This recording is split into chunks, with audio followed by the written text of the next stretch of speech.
За өдрийн мэнд энэ удаагийн Болор ба Дүлгөөн подкастын дугаарын зочноор ангаах шинжлэх үндэсний их сургуулийн нийгмийн эрүүл мэндийн их сургуулийн багш Саран Чулуун маань өргөдөж оролцож байна. Ингээд бидний урилгыг хүлээж авсан танд баярлалаа.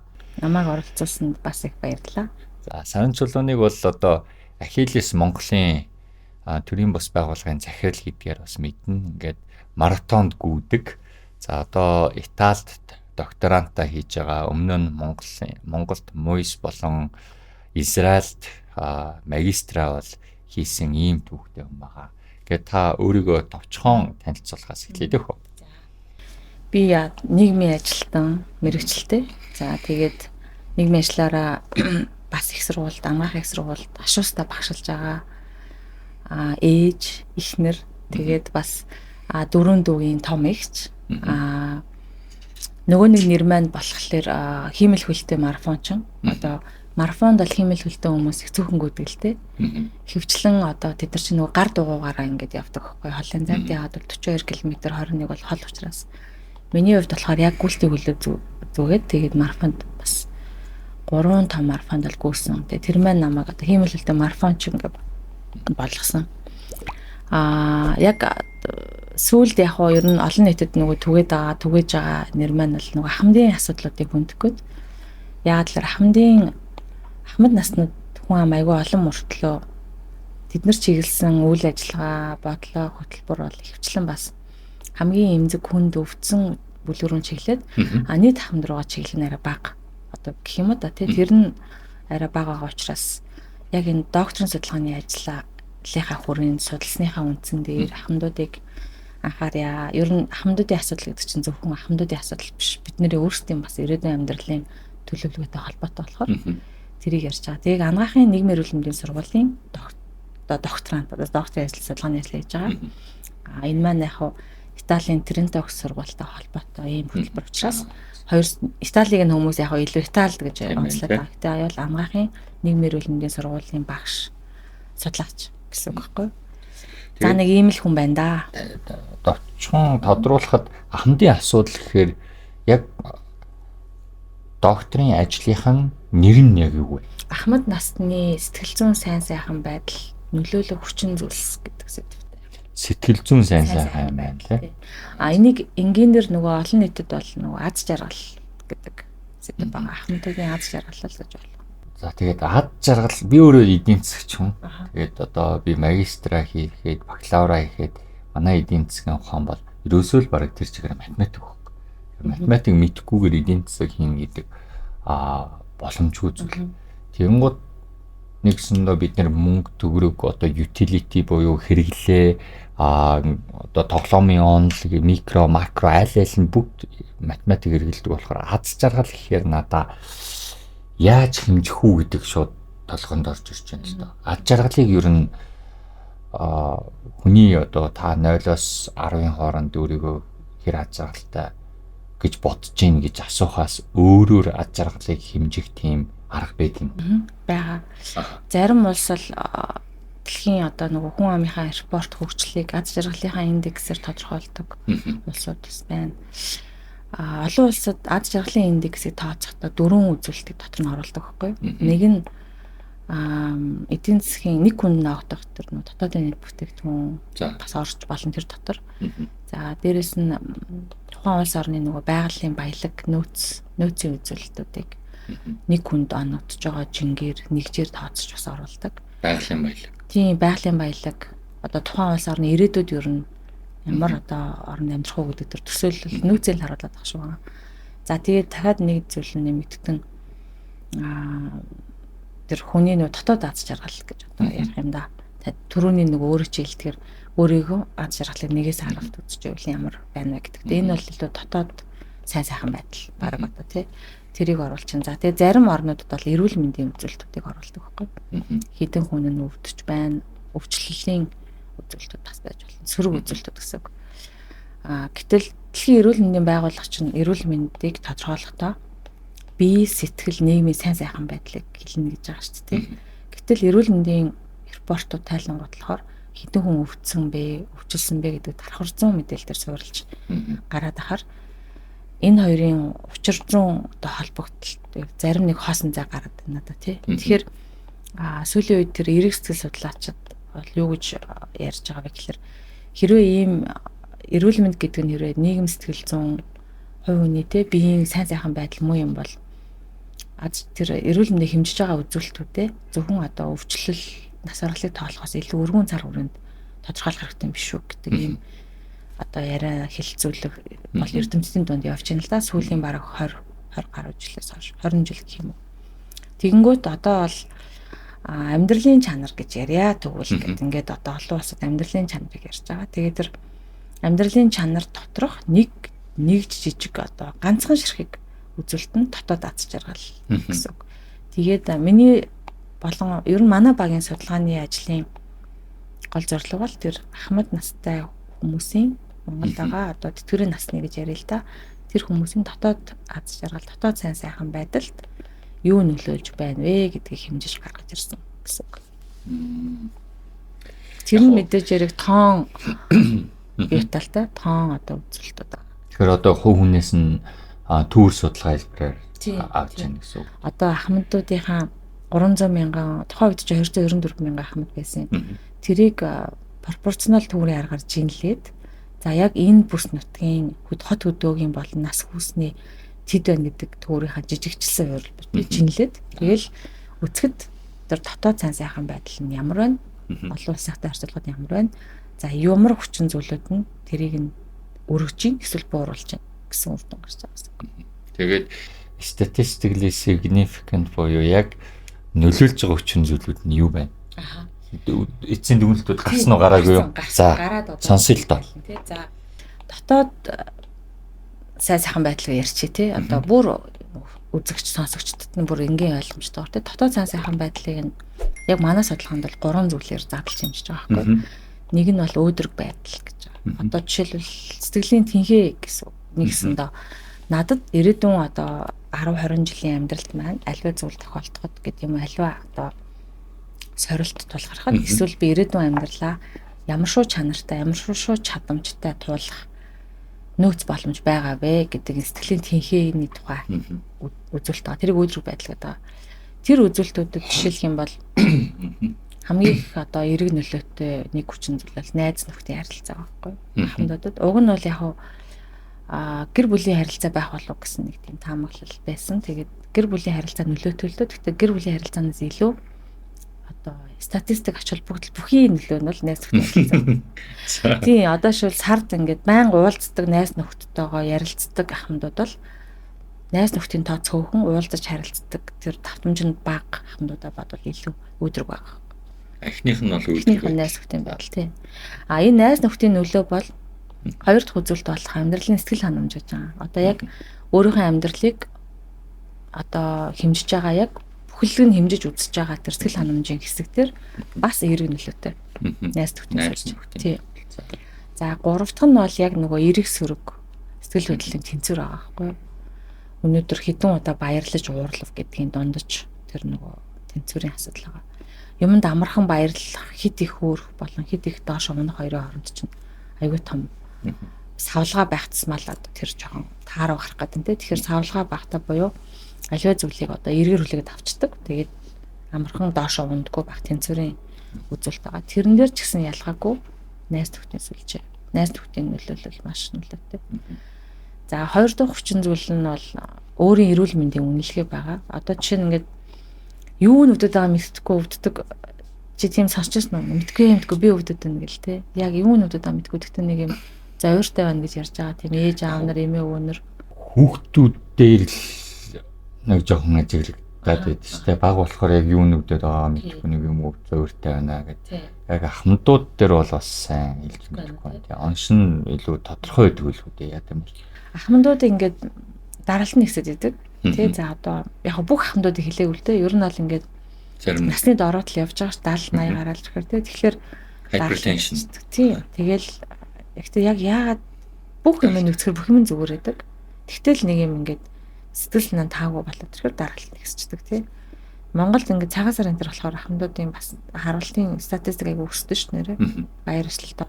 Идэж ууж байгаатай холбоотой юу эсвэл шүн ингээд өглөөс тусаа Эдийн засгийн шөнөөрөө унтж байгаа. санхүүгийн асуудалтай ч холбоотой тий. Тэгэхээр өөрийнхөө эрүүл мэндийг би одоо сайн гэж үзэж гин үү, муу гэж үзэж гин үү гэдэг нь өөрөө энэ дотоод цаа сайхан байдалтай шууд хамаатай.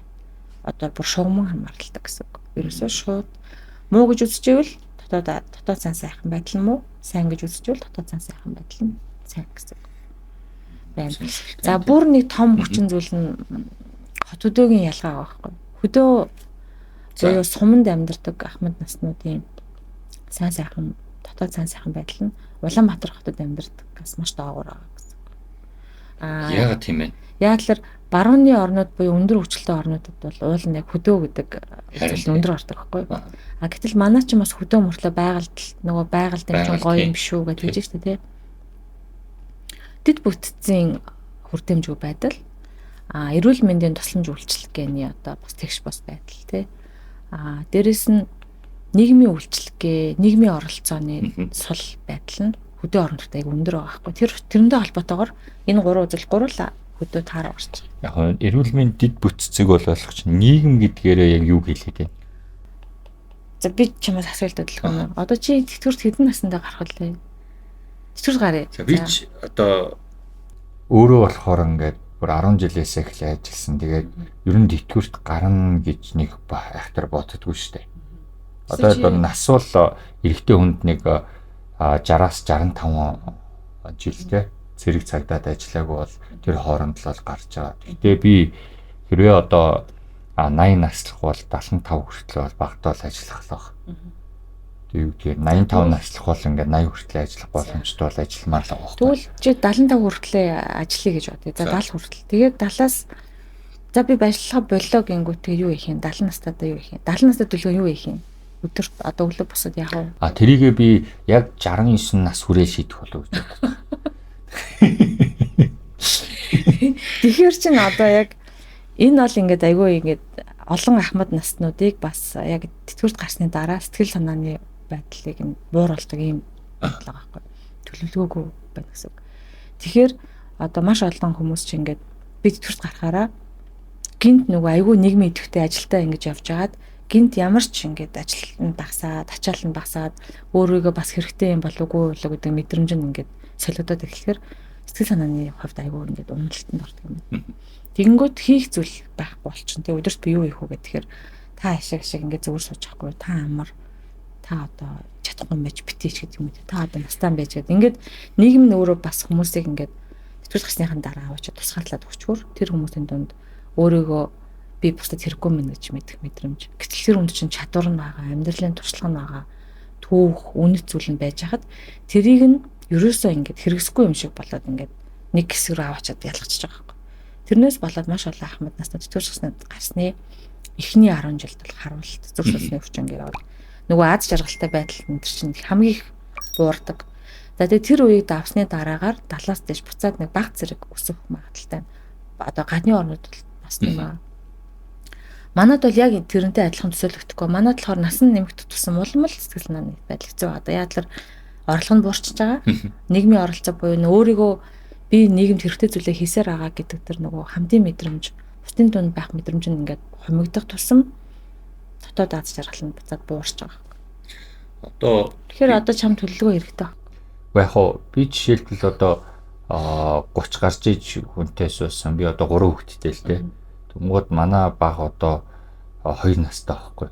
Тэгэхээр намайг далтаад авраг 32 та байхаар байна шүү дээ. 32 та хүн гэдэг чинь намайг дуудаа хүүхэд харуулах байхгүй тэр хүн бол би ч гэсэн ингээд аав ээжийг бас дуудаад хүүхэд харуулах гэхээр манай аав ээж бас хаяа олдно, хаяа олдохгүй бас байнга ингээд байгаад хараад үгийгээд бас тийм зүйл бол байдаггүй л дээ.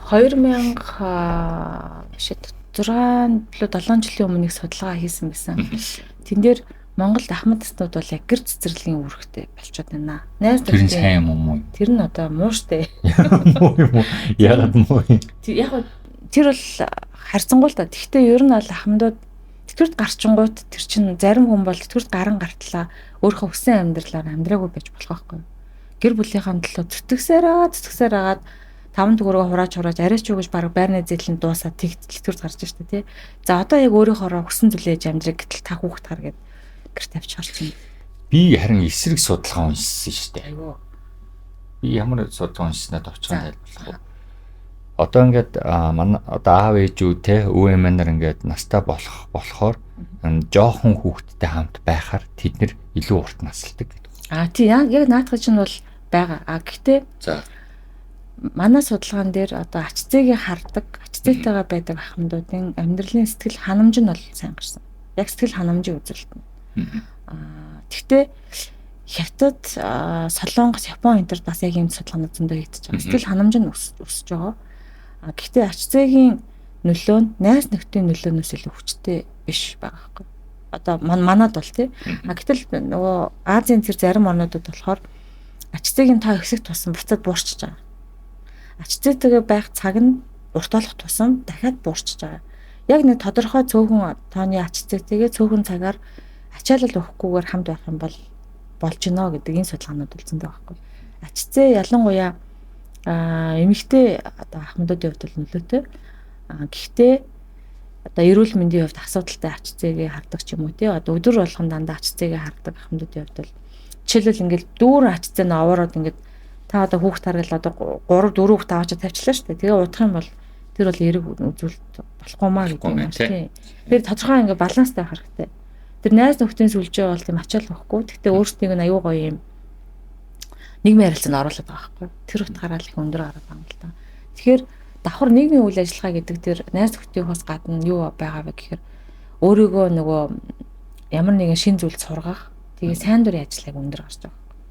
Бусдад туслах мэдрэмж. Би нэг ийм ном уншсан. Харвардын их сургуулийн 70 гаруй жилийн тий. Судалгаа хийсэн. Тийм бүр ингээд нэг үе өнгөрөөд хүүхдүүдийн хүртэл ингээд судлаад ингээд яаж явж яах гээд тэгээд тэр нь ингээд бараг одоо байгаа судалгаануудаас хамгийн урт хийгдсэн судалгаа гэж хэлдэг юм билээ. Тэгээд тэр судалгааны ажлыг ахалж исэн хүн нь Good Life гэдэг нэг ном бичсэн. Сайн амьдрал гэдэг. Тэгээд тэндээс юу харагдж байна вэ гэхээр ингээд хамгийн одоо мөнгө олсон энэ Харвардын их сургуулийн төгсөгчд бол хамгийн аз жаргалтай байсан гэж хэлэхгүй гэж байгаа байхгүй. Тэгээд ямар хүчин зүйл хамгийн өндөр тэр хүмүүсийн амьдралыг одоо нас барахт нь те нас барахаас өмнө би үнэхээр сайхан амьдралтай амьдарч байна гэж хэлүүлэхэд хүргэсэн байгээд ингээ хүчин зүйлүүдийг ингээ харахаар яхаарахгүй одоо social life буюу нийгмийн амьдрал болж байгаа. Найз нөхөд хүрээлэл те нэг тодорхой хэмжээгээр ингээ нийгэмдээ үнцэн бүтээгээд дараа үедээ илүү сайхан нийгмийг хүлээлгэж байдаг юм уу те.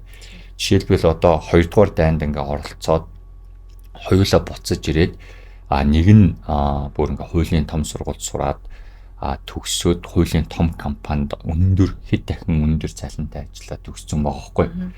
Тэнгууд нөгөөх нь зүгээр 10 жилийн багш хийж хагаад ингээ төгссөн. Тэгсэн чинь хуулийн нөгөө илүү өндөр мөнгөтэй төгрөгтэй илүү юм өвлүүлж үлдчихэж байгаа хүн нь эхнэрээсээ салаад шинэ эхнэртэй болоод ингэж явсараад дуусахдаа нөгөө 10 жилийнхаа багшаас илүү бага амьдралын чанартай амьдралаа гэдэг тийм дүгнэлтээ хийгээд нас олсон байх жишээ нь. Тэгэхээр би өмнө нь юу гэж боддог байсан бэ гэхээр за энэ оюун санааны интеллектуал гэдэг зүйл аягүй чухал юм байна.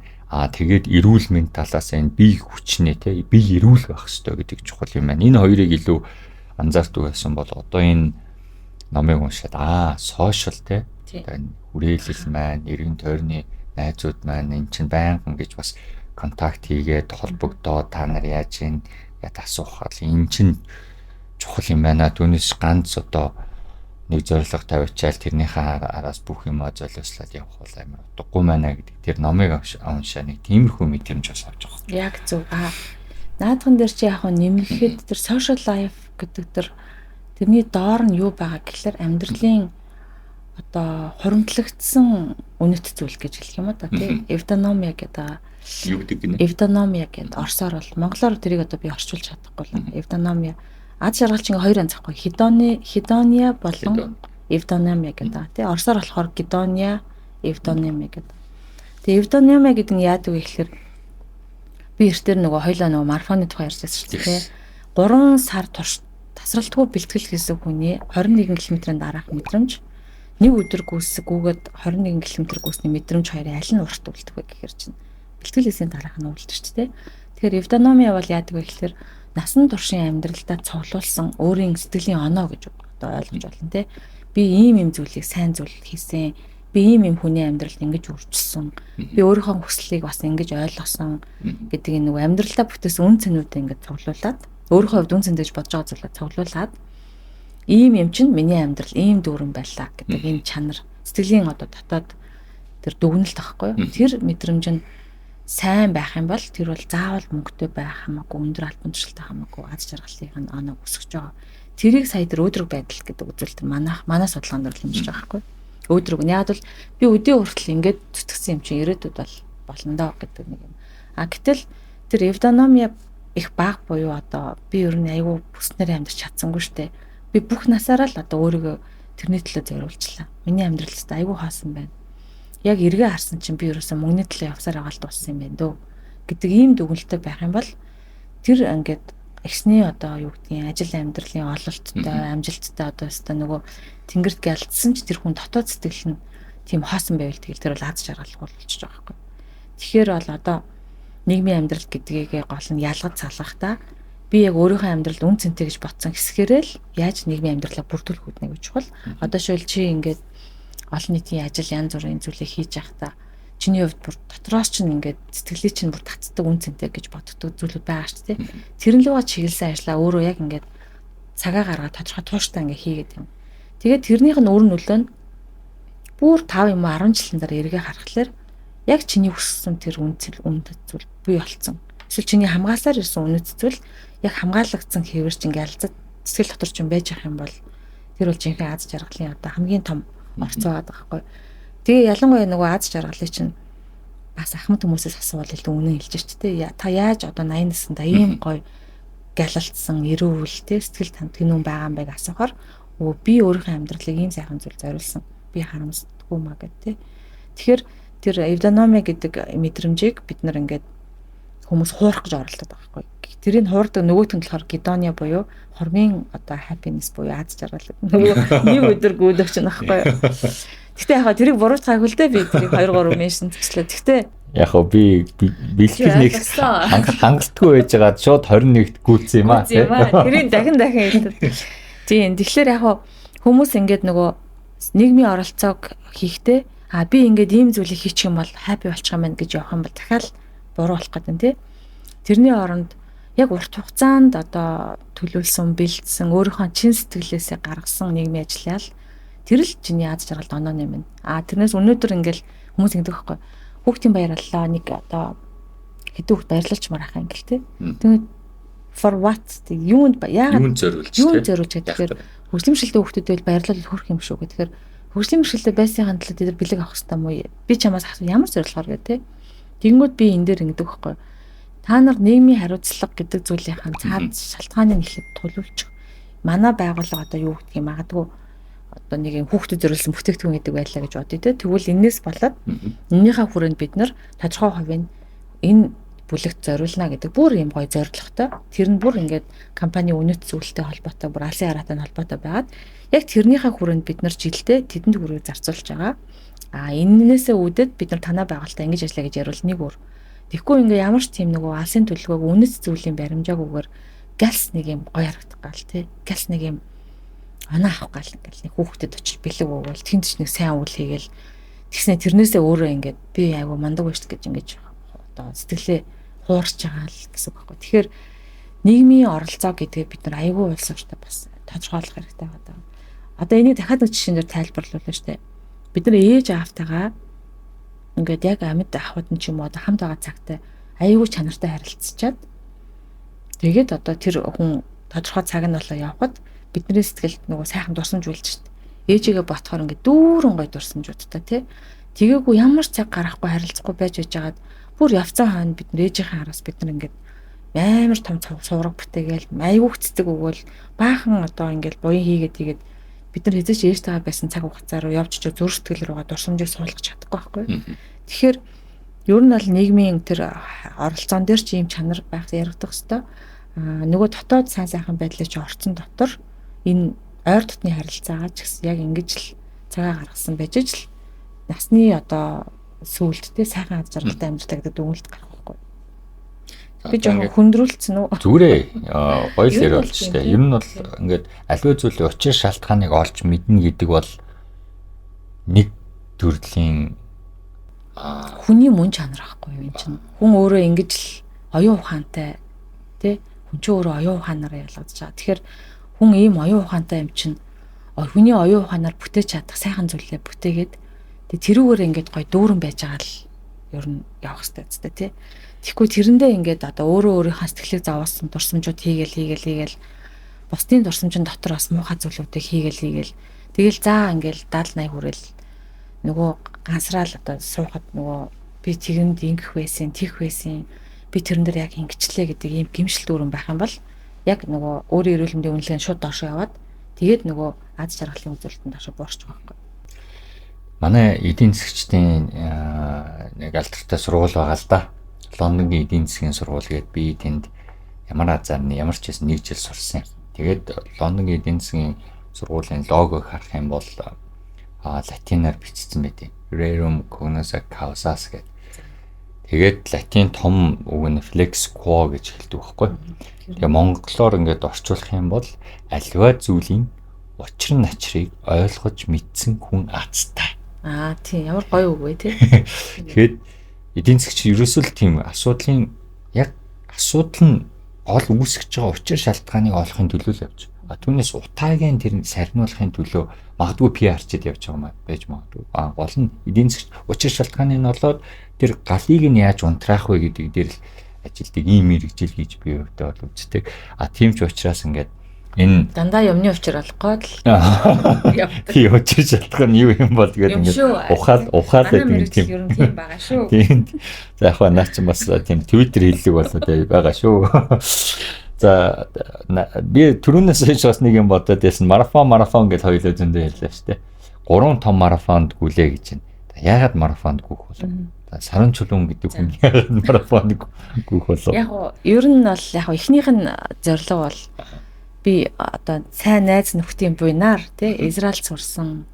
Тэгээд Израильд манай ингээд Израильч аюу Америкийн еврейчүүд очиж сурдаг байхгүй. Боцч их орондоо очиж сурчаад яваад шүү дээ тий. Тийм одоо тэнгуут би Израильд сурж агаад дараа нь 14 онд би Нью-Йорк руу явсан байхгүй. Тэгээд Нью-Йоркт очсон чинь манай ангийн хүүхдүүд тэнд Америкт одоо эмч ингээд байж байгаа. Тэгээд очсон чинь би ингээд нөгөө 2007 оны ангийнх нь охин нь ингээ айгу хөлн бүр муутцсан. Хүүхд гараад харгалцсан, царай зүснэ бүр ингээд нөгөө ногоо могоо тардаг гэсэн би чи хөдөө нөгөө эхийн амралтаар хөдөө харахтаа хөдөө амьдэрдэг багтаа. Тэгээ нилээн юм ядрангуй очсон байхгүй ингээд юу нас Америкт Нью-Йоркт зүүн хараагаас Нью-Йоркт очиж байгаа шүү дээ хотод амьдрахгүй. Тэсэн чи манай ангийн тэр Майк гэдэг нэг манай ангийн хүүхдийг Майк тэнд хүүхд юмч болцсон байсан. Тэгээд Майк гэсэн байхгүй. Сараа миний хөлөө солих хэрэгтэй байна гэдэг. Тэгээ би ч гэсэн тэгвэл яаж болох вэ гэсэн чинь би энэ найзуудаасаа юу хай одоо тэгэл Америк жалгаагүй ер нь хаан ч гэсэн тэгэл танил гэдэг шиг чухал юм чи. Тэгээ нөгөөд чинь хиймэл хөл хийдэг юм газраа түн амтны хайсаар аваад нэг бас нэг еврей Америкийн еврей залуу болоод тэгээ бид нар нууцаар гэртээ чамд зориулж шинэ хиймэл хөл хийхээр боллоо гэдэг нөгөө. Тэгээ нөгөө тэр чад гэдэг байхгүй тэр чад тэнгүүд өөр протестний үйлдвэрт ажилладаг протест гэдэг залуу. Тэнгүүдээ би гэрт нь очиж хэмжээг өгөн заяад холныхоо. Тэнгүүд чад миний хэмжээг аваад үйлдвэр дээр ойроо ажилд харахаар ингээ миний хөлийг тэндээ хийж агаад гэрт нь очиж бид нар үзээдсэн баг. Тэгсээр нэг хөл хийгээд тэгээ нэг хөл хийсэн чинь яг хөлний хамгийн чухал үнэтэй хэсэг нь тавхаа байгаа байхгүй одоо хуруутай хэсэг тий шилбэн бол болчлоо. Тэгээ тавхаа олох хэрэгтэй болоод тавхаа авах гэсэн чи 2000 $2000 үнэтэй болчиход байгаа үнэтэй. Тэгээд чад өөрөө тэр протестний үйлдвэрийн яг нийлүүлдэг одоо бараа бүтээгдэхүүн нийлүүлдэг нэг Жорж гэдэг нэг хүнийг гуугаад би нэг юм Монгол охинд ингэж хөл хийж өгч байгаа маа. Танах ингээ нэг тавхаа надад бэлгэлчихгүй. Тэр нэг тавхаанд дутаад байна гэд. Шиг машин шиг ингээ угсардаг байхгүй хөлийг. Тэгсэн чинь нөгөө Жорж чинь тэгвэл би өөрөө уулз танилцж байгаа болъё гэх. Тэгээ нөө чадийнхаа гэрт бүгдээрээ ингээ танилцаа юм яриад би бас тэр хүн тэндээ бас ингээл Монголын тухай яриад те. Тэгсэн чинь Жорж надад цаа шинэ юм тавхаа ингээ тийш гоё шинэ бүүц шиг байхгүй ингээ хайцсан барьстай ингээ өгснөө. За сараа ингээ чиний одоо энэ бусдын төлөө явж байгаа тий өөрийгөө өөрчлөх гэж хичээж байгаа ямар гайхалтай юм бэ тий би чамд энийг одоо бэлхлэгээ надад цааш нь тавхаа бэлгэлсэн. Тэгээ би нөгөө шинэ давхаатай шинэ үлдээ болцсон. Би ч нэг Колумбик сургуульд одоо ажиллаж байгаа шүү дээ. Нийгмийн ажлын сургуульд нэг багшаар ажиллаад өрөөндөө суужилаа. Тэгсэн чинь яг тэр уулзалтаас яг ингээд 7 хоногийн дараа билүү 14 хоногийн дараа Жорж нөгөө шинэ найз минь над руу уцтаад цараа чи ажил дээр өнөө байвал гараад ирж ая кофе ууя гэхгүй. Тэгээд яасан гэдсэн чи гараад ирсэн чи яг чамшиг энэ пайд орсон ингээд. Тэн дээр ингээд Amputee Blade Runners буюу хиймэл хөлн дээр гүйгчт гэдэг юм төрөмс байгуулгын танилцуулга тавьсан. Бүр ингээ баг айхалцсан заяа тэгснэ. Сараа энэ би ингээ өнгөрсөн жилийн протезны одоо экспортер очсон юм аа хиймэл хөл. Тэгсэн чи энд ингээд гүйлтийн үл өнгөө өгдөг юм грант байд юм байна гэл. Тэгэхээр би гүйж үзэм чи тэгээ яах ингээ гэсэн чинь чи Монгол руу үзээ явах байлаа гэдэгс. Би одоо Монгол руу баг сарын дараа явлаа шүү дээ гэсэн чинь яг эдний энэ гүйлтийн үл ингээд аппликейшн бүглөө өгчих юм бол өнгөө өгдөг гэж. Чи эндээс гүйлтийн үл авчихал та. Чи ер нь баг гүүхэд бэлэн болцсон шүү дээ. Аюух тасгал хийгээд ингээд өнгөдөөс ороод турж Нью-Йоркд очиод. Тэгэхээр би яаж гэдгсэн чинь яг би чиний тухай ингээд recommendation захиад биччихсэн. Тэгсэн өөрийнх нь захиад 7 хуудас. Амар утасны ингээд хамт селфи авсан зураг мураг ингээд тутам хийж мэдсэн. Чамд өгнө яг найдвартай өгнө. Яагаад гэдсэн чинь Америкт чинь ингээд хөлөө тариулсан дээр хүмүүс аягүй залхуу байдаг байхгүй юу. Тэгээд ингээд харгалаад өөртөө аягүй юм одоо идэвхтэй биш гэдгийг. Чи болохоор чи амар ингээд аягүй идэвхтэй байгаад байна. Аягүй муу хөлтөө мөртлөө чи аягүй идэвхтэй харахаар би бүр ингээд чамайг энэс илүү юм чадна гэж би бодоод байна. Хоёлын энэ материал хөвчлөлтөө гэдэг. Тэгээ би за өгье гэгээд аппликейшн бүглээд юм нь явуулсан. Гэхдээ би надад тийхгүй Жорж чигтээ удахгүй Монгол явах гэж байгаа хэлэхгүй бол энэ ингээд хиймэл хөл хийдэг тэр процесс нь 3 сар одоо грантын тэр үйл явцсан 3 сар үт юм байна. Чи сарын дараа Монгол явах юм чинь жоохон хэцүү тэрийгэ биччихгүй гэдэгс чи би нөгөө өргөдөл төр үзээ яваад чинь би уулын тэтгэлэг авч байгаа ч гэсэн би өргөдөл төр ингэж явуулсан аахгүй. Та нар надад өхөр шийдвэл сарын одоо хурдан шийдэхгүй бол би угаасаа Монгол руу явна. Тэгээ миний виз дууссан би ирнэ гэж байхгүй. Надад ирэх замын зардалч байхгүй. Та нар хурдан шийдэж хариугаа өгөөрэй. Том дуулсан шүү дээ. Тийм тэгсэн чинь нөгөөдөл нь яг би 5 дахь өдөр материалаа өгсөн. Над руу 2 дахь өдөр нь залгаад 4 өдөр залгаад ерөөсөө тийш ажлын ерөөс 2 өдөр авах. Залгаад та яг Нашвилл гэдэг хотод өөрийнх нь зарлаар хүрээд ирэх үү? Бусдыг бид нар хариуцъя гэдэг байхгүй. Тэгээ очсон чинь тэд нар надад ийм цоо шин гүйлтийн хөл одоо миний гүгээд baасан тэр хөлийг тэгээ өдөр тутмын аягүй чанартай нэг протез юм 2 хөл бэлгэлсэн байхгүй. Тэгээ бэлгэлэнгүүтээ тэнд нь би бас 7 хоног тэр хотод нь байгаа. Тэгсэн чинь тэр бас нэг ийм одоо дайнд яваад дайнаас эргэж ирсэн залуучууд нэлээд ийм фанд байгуулсан. Тэгээ тэр нь хиймэл хөл бэлгэлдэг, грантууд өгдөг, гүйлтийн хөл дандаа өгдөг. Тэгтээ дандаа гүйлт. Тэгээд чи энэ хөлийг өмсөд Монголд очиод хүмүүст одоо гүйж үзүүлээрээ одоо өөрийнхөө одоо улсын тэр community-д туслаарай гэдээ надад бэлгэлгүй. Тэгээ нөгөө хүн чинь гүйлтийн хөл амьдрал одоо хүүхдтэйгээс ашгүйгээ хүн чинь нөгөө гүйлтийн хөл яаж хэрэглэх юм гэдгийг бас мэдгүй гүйж үзэх гээд нөгөө тасгал хийж дараа 7 хоногт нь Central Park-т гүйж агаад тэгээд нэг годомжинд хөл мөлөө ингээл гүйж мүгээд ингээд байжсэн чинь нэг тод ногоо авцтай ийм хөлгүү хүмүүс ийм гар дугуйтаа ингээд явж хахлаа шууд явж очивол сайн байна уу таны над дугуй яадаг юм адг юм би ийм Монголоос ирсэн ийм хөлтэй өмлөг баах юм яриа авсан чинь нэг нэлээ ахмад хөгшин хүн байсан л да надраа намаа ингэж амар таад харсан чамаа хин гэдэг ханаас ирсэн бас ингээд баах юм асуувал тэгэхээр би би тэг гэж баах юм арсан чинь нөгөө чинь за гэснэ хаяг маяга аваад солилцоол мэйлэл аваад тэгээ би тэр хүн тэгсэн аахгүй хэрэг чи миний энэ гар дугуйг унаад энэ нуурыг тойроод ирчих юм бол би чамайг одоо Нью-Йоркийн марафонд оруулж өгье гэд шууд тэгж мэгээ ярьсан. Тэгэхээр би гайхаад Нью-Йоркийн марафон гэж юу вэ гэсэн чинь 11 сард болно. Тэр чинь 5 сар байсан байхгүй. Тэгэхээр 6 сарын дараа марафонд гүнэдэг бол миний ой тонд орох гэсэн чинь чи угаасаа хараас ингээд бэлтгэцсэн мэн чи чадах юм байна гэд. Тэгэхээр би нөгөө гар дугуугаар нь тэр Central Park-ийн нуурыг ингээд тойрол яваал гурсан чинь хоёлаа өшөө их юм ярьж болохоор боллоо. Чи баг миний шалгуурыг давлаа гэд. Тэгээд уулцсан гэсэн чинь тэр өвгөн болохоор Хиллес гэдэг энэ олон улсын байгууллага үүсгэн байгуулагч байсан байгаа байхгүй өөрөө би тэрийг бол хавлаас хараад тэр зиг травмгаа байна гэж юусоо мэдээгүй ер нь очиход нэг хэдэн өнөр л байжсэн байхгүй тэгээ уулзсан чинь нөгөө малгайтай те битүү хелмэттэй ингээд тэгээд анх танилцсан тэгээд тэр хүнтэй танилцсан дараа Хиллес Монгол гэдэг Монгол дахь тэр салбарыг байгуулсан тавьсан хэдэн он байдаг чи 2014 он тэгээд марафонд гүйсэн байхгүй нөгөө дик травмга надад чи өөрөөсөө гадна өөр бас нэг хүнтэй хүрээ тэр Нью-Йоркийн марафонд гүйх одоо юуг нь бүртгүүлийн хийж өгөө энэ төр гэдэг дэмжиж замын зардлаа бас өөрөө босгоод гээд тэгээ өөрөө явахын тулд болон инх манлаа бид нар анх явчихсан байхгүй тэг ингээ бас зүгээр явчихгүй Монголд байгаа баахан хөгжлийн бэрхшээлтэй хүүхдэд ээжүүдээс унгыг бас зарчиг. Чумдаан дуруу унаг авцаа гэж Америк руу явчихсан. Тэгээд анхны марафон бол тэгж гүйсэн. Тэгсэн чинь марафон чинь гүйсэн хүмүүс чинь медаль авдаг шүү дээ. Ингээ финишер медаль авдаг шүү дээ. Тэгээ би медаль ингээд дуусгачлаа. Би ингээд марафон дуусгачлаа шүү дээ. Медалийн зургийг фэйсбુક дээр тавьсан чинь хүмүүс төрүүлсэн гэж ойлгоод манай Монгол марафоны ойлголт аюу бага байсан чи. Тэгэл ерөөхдөө саран чулуун Нью-Йоркийн марафон төрүүлж одоо ш нэг тийм хуучны мэдээ байж л. Тэггүй тий юу гэж төрүүлэх вдэ. Тэнд чинь жинхэнэ эксперт төрүүлж байгаа. Би бол 7 цаг гараа үүсэн гэд.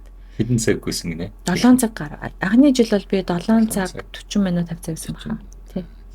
Тэгээ тэрнээс хойш миний ингээд цагууд бол улам мууцсан байгаа. 8-9 цаг болоод ингээд бүр ингээд мяарад тэгээд Берлинд бол би марафоноо цагт нь бол дуусгах чадаагүй аюу муугүй. Хэдэр кат одоо хаах уу?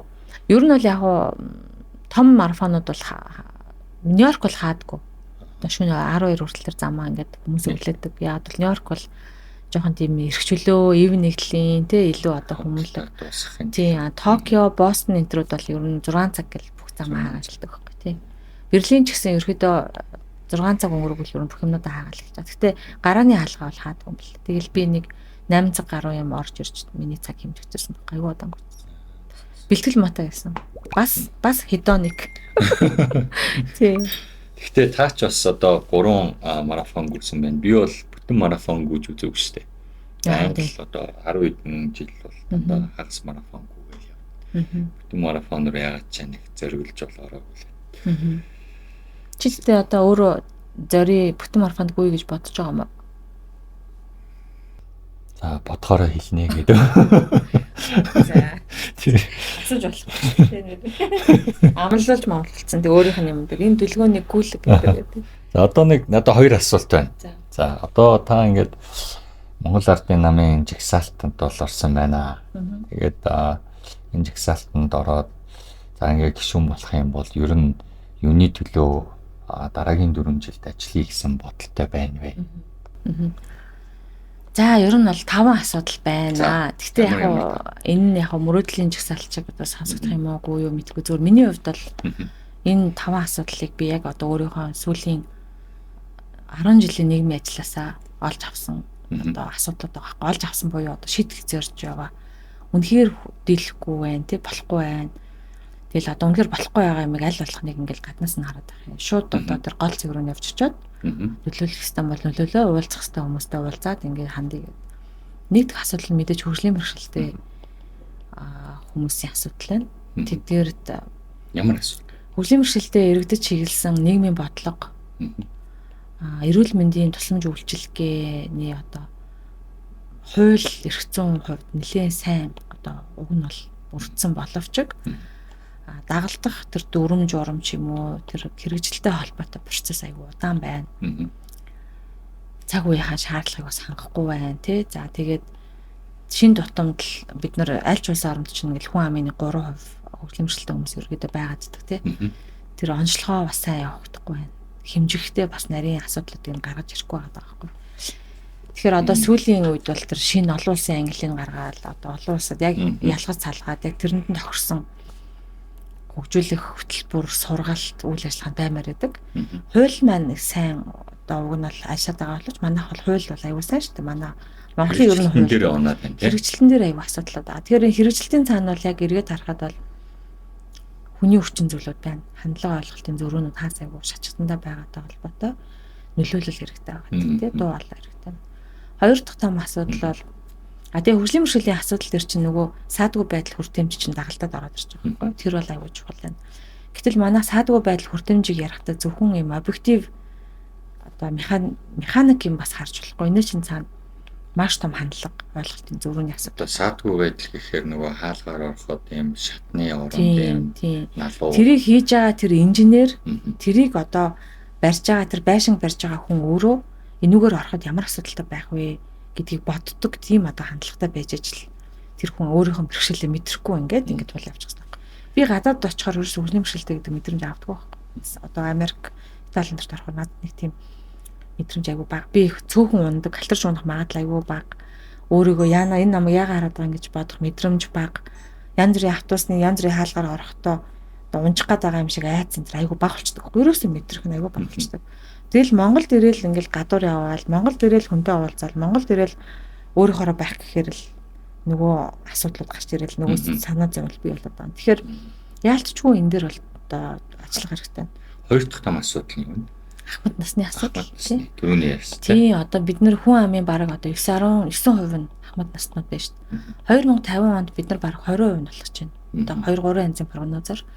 Тэгтэл бид нар өөрсдөө 2050 онд одоо ахмад насны игнад. Гэтэл манай залуучуудын ихэнх нь тэр ахмад наснда буюу тэтгэврийн дараах амьдралын төлөвлөгөө айгүй одоо бүрхэг байна те. Яг одоо за ямар ч хэлсэн ингээд хий гэдэг ийм зам дээр байгаа байхгүй. За юу ч ихсэн сургуулаа төгсчих гэл ингээ бодон. Тэгэхээр тэр арга замаар ингээд явсаар агаал эрүүл мэндэж бодохгүй байна. Дээрээс нь тэр ирээдүйд би юугаар сэтгэлээ дүүргэж амьдрах уу гэдэг тэр төлөвлөгөө айгүй юм бүрхэг байгаа.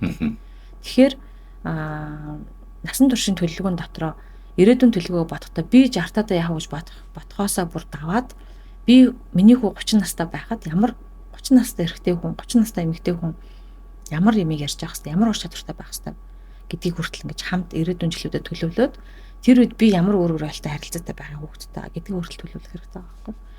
Тэгээ энийг сайн хийх юм бол ахмад настай тэтгэврт гарсны дараа харуах цус одоо тий цус дур цусны өвчлөл багасна амьдралын чанар сайжрах байхгүй. Гэхдээ нэг юм зүйл нь шүү дээ. Одоо Монгол эрчүүдийн бидний яг миний жаавж байгаа юмнасаа болдог ч юм уу. Эсвэл одоо ингэж ийм хөдөлгөөнд ийм эрсдэлтэй дугуй тий циклон жаат холбоотой ч юм эрчүүдийн дундад насалт эмэгтэйчүүдийнхээс 9 жилээр 9.4 жилээр тий бага шүү дээ. Тэгэхээр энэ бол за ингээд 70 насыг 80 насыг эмэгтэйчүүд маань төлөвлөж болж байна. Эрчүүд биднэрт 60 одоо Монгол хүн 60 нас хүрж ухаан суугаад 61-т дөхөн тэтгэврт гараад яваад өгч байгаа юм шиг. Тэгэхээр одоо болохоор ийм одоо олон улсад бол ингэж ярьж байгаа байхгүй. Урт наслах гэдэг ойлголтоос илүү чанартай урт наслах гэдэг ойлголт байгаа. Тэгэхээр чанартай наслалтыг дээшлүүлэхийн тулд энэ хүүсийн ялгаатай байдлыг зөрөг багасгах хэрэгтэй. Хариуцлагатай байх хэрэгтэй. Одооноос бид нар өөрийнхөө амьдрал одоо эрүүл мэнд те идэж ууж байгаа зүйлтэй хариуцлагатай байна гэдэг нь ирээдүйд өөр хүүхдийнхээ амьдралын чанар руу одоо оруулж байгаа хөрөнгө оруулалт гэж бодох хэрэгтэй байхгүй. Тэгвэл бид нар чинь за би яах вэ? Миний хүүд за би яах вэ? Чимэн гэдэг ингээд ирчүүд чинь бас өөрийгөө айгу хайрахгүй байгаа тий. Тэгэхээр ахмад насны чиглэл хэмээр байгаа ажил гэдэг нь зөвхөн энэ өнөөдрийн байгаа 300 мянган ахмадуудын асуудал биш. Энэ бол бидний ерөөс бүх хүмүүсийн л асуудал байгаа. Тэгээд тэр хуулийн дээр одоо тэр ахмад насны чиглэсэн хуулийн нийгмийн халамж дэмжлэгүүд чинь хамгийн өвдсөн эмзэг бүлгэрүү нас чиглэсэн юм нэлээд заачаад нөгөө нийгмийн оролцоо гэсэн нь бас нэлээд жоохон дутагдaltaй байгаа байхгүй. Нийгмийн оролцоо. Тийм, нийгмийн оролцоог нэлээд Тэгээ юм үргэлж сайжирч яадаг гэдэг шиг 15 жилийн өмнө би одоо ингээд гадаад бакалавра хийчихэд ирэхэд жишээлбэл одоо ингээд тэр туулын эрэг рүү тэр их тэнгэрийн амны цаашаа ингээд би гүйдэг гэсэн мөхгүй өглөө. Тэгэхэд би нэгч баг хүнтэй дайралтдаг байсан. Тэгээд энэ одоо энэ Bella Vista эднэрийг барих гад ингээд том тэргүү шороо асгаа явж хаад би тэргүүр гүйжсэн баггүй. Тэгэхэд надтай хинч дайралтдаг. Одоо бол ингээд жим ороход ингээд битүү штэ залуучууд.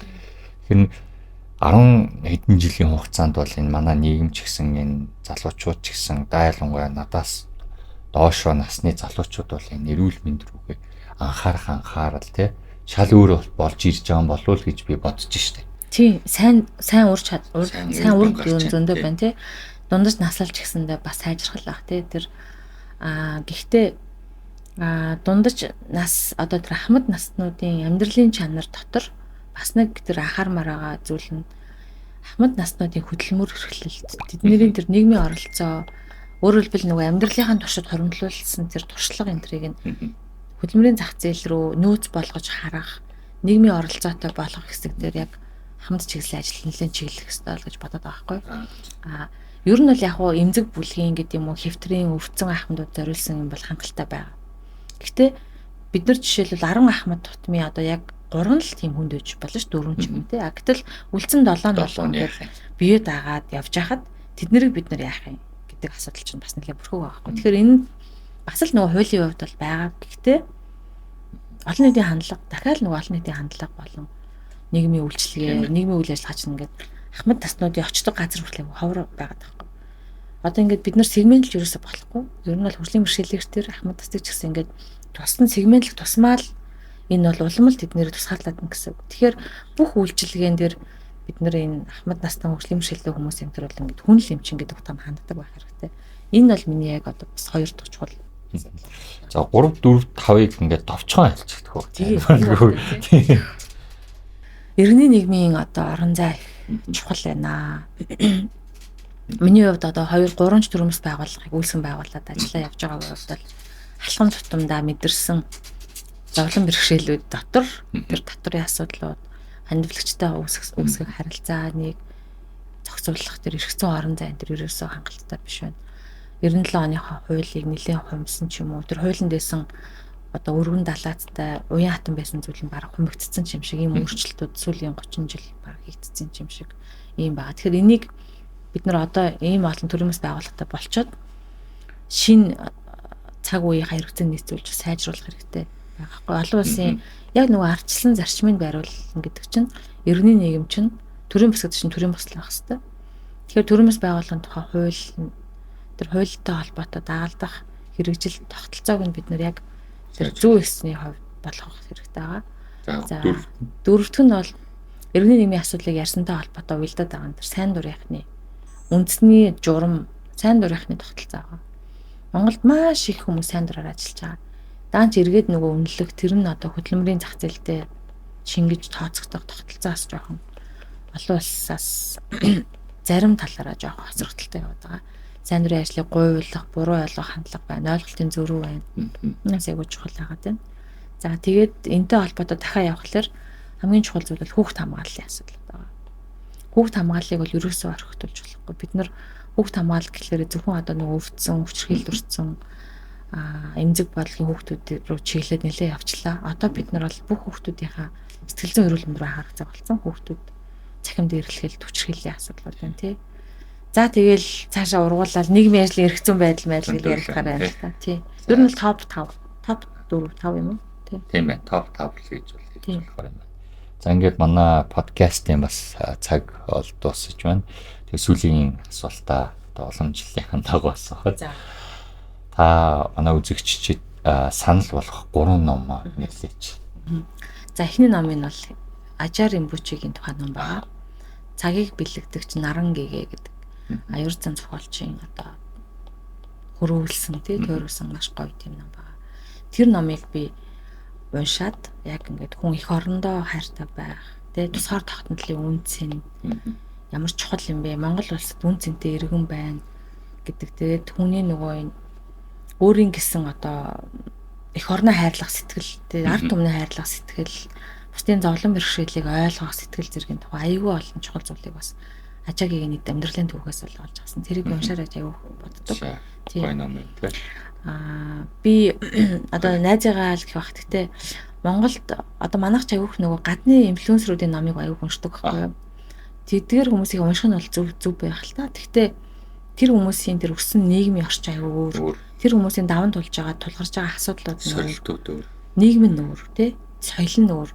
Тэгэхээр би Монголынхоо нийгэмд одоо яг ингээд сорилтуудыг туулаа явж байгаа. Тэрийгээ залуучуудаа үлгэр дуурайл болгож бичээд байгаа хүмүүсийн тухай уншаарай гэж дандаа хэлдэг. Тэгээ би тэн дээр Ганжахлангийн номнуудыг аяух залуучдыг уншаасаа гэж хүсдэг. Нэг номын нэрлэл. Тийм. Ганжахлангийн одоо хамгийн сүүлд бичсэн тэр хол биш гэдэг ном байгаа.